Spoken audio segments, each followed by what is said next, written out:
Hey guys, my name's Dave. Welcome to Team Rex video on how to paint your car for under $1,500. As an amateur, I know I was using Google and YouTube as a resource on how to paint cars for cheap. I hope that you take something from it. Sweet! So basically I found this S13 for nice and cheap, thinking that I was going to do it up, get the engine running right, paint it, maybe lower it, and then sell it before I moved overseas to the UK. As you can see, the body is pretty straight. It's got obviously different coloured panels, maybe a little bit of surface rust here and there, and some small dents, but for the most part it's reasonably straight and a good platform to work from.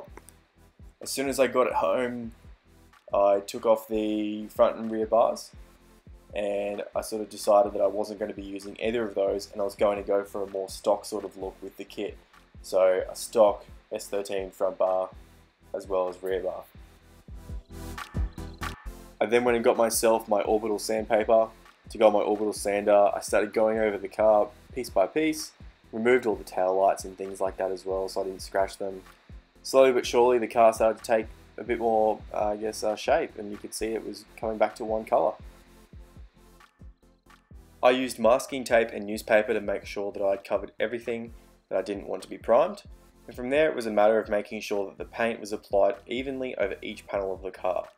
I did 2 layers of acrylic primer using rattle cans from my local auto parts store. Once the prime coat was dried, it needed to be sanded back to a nice smooth finish so that the final coats wouldn't look terrible. So I got my orbital sander and used a combination of 320 and 500 grit papers to make sure that the final finish would be the best that I could do. When sanding, it's important to make sure that you try and get all of your edges and have the same smooth consistency all over. After a few hours of sanding and making sure that I got all of the panels and edges properly, my car looked like this.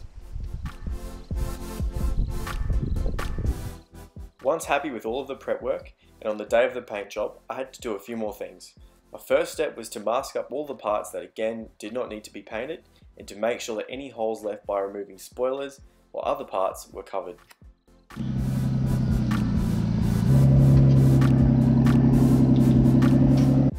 I was very lucky and had my good friend Harley from Paint by Harley help me out with the painting of the car itself.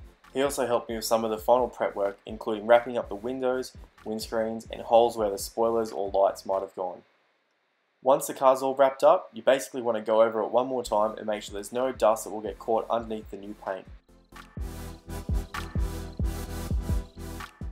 Harley then got to work, applying paint evenly around the body of the car.